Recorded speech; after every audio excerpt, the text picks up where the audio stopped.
At the Minneapolis Golf Club, something happened that may never be repeated.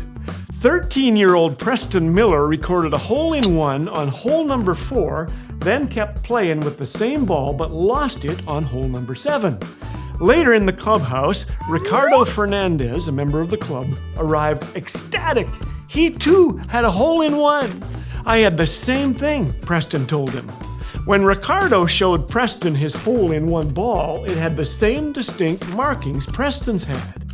I found it on hole 7, Ricardo told him. Turned out that 2 different golfers hit 2 holes in one with the same ball on the same day at the same course. Wow! Coincidences. Friends of ours have a daughter who married a wonderful young man. Or at least that's what she thinks. No, I'm kidding. Not long after their wedding, they were looking through one of her old photo albums. An image caused her to clap her hands over her mouth and let out a muffled scream. It was of kids around a campfire during Bible camp. A younger version of her was in the front row, and right behind her sat her future husband. Until that point, they didn't know they had even been to the same camp. Coincidences. Here are a few more remarkable ones. The odds of getting hit by a meteorite are roughly 1 in a trillion, about the same as a Scotsman like me over-tipping in a restaurant. When a meteor crashed into a Paris home in 2011, police rushed over to check on the family. They were fine, thankfully, but their family name made everyone smile. Comet. I'm not making this stuff up. On June 28, 1914, Archduke Franz Ferdinand was shot in his car in Sarajevo, which triggered a series of events leading to the First World War. The license plate on the Archduke's car? A111118. The date of the final day of the war was the 11th day of the 11th month of 1918.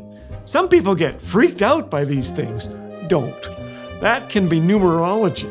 The belief in the divine or mystical relationship between numbers and coinciding events. The famous Halley's Comet appears in the night sky for several months before returning to the sun for about 75 years before reappearing. Famous American author Mark Twain wrote in his autobiography, "I came in with Halley's Comet in 1835. It's coming again next year, and I expect to go out with it." And he did. Coincidences. You may encounter some in life, but there's one thing that is no coincidence. You. You are no random concurrence of sporadic, disconnected events. No, sirree. You were once a sperm, did you know that? And you were a speedy one. Nearly 100 million sperm assembled on that starting line for the race to the egg. The gun sounded, and you beat more than 99 million others. You are no accident, my friend. You are a winner. Created with a purpose and issued a divine mission. Mission possible. Listen to King David in Psalm 139. Your eyes saw my unformed body. All the days ordained for me were written in your book before one of them came to be. Your life, my friend, was ordained by God. Maybe you say, I'm not living like it. But if you still have breath in your lungs, it isn't too late to make a difference, to make peace, to learn and grow and become the compassionate, life-giving person God designed you to be. Your life has meaning. You're made in God's image. God's fingerprints are all over you. And next time you encounter a coincidence, you think about that. I hope Laura Buxton of England does. You see, Laura released a red helium balloon with her name and address on it. It traveled 140 miles only to be discovered by another Laura Buxton, the same age. Like that balloon, they were blown away. I thought it was really weird, said Laura Buxton, because it has come a long way, and I am a Laura Buxton too. Laura Buxton agreed.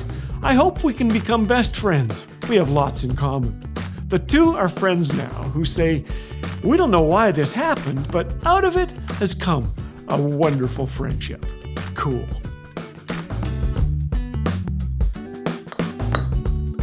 A hole-in-one is pretty spectacular. I've almost had one. What is more spectacular is subscribing, or telling your friends about us, or liking or commenting. Would you do that? Bless you.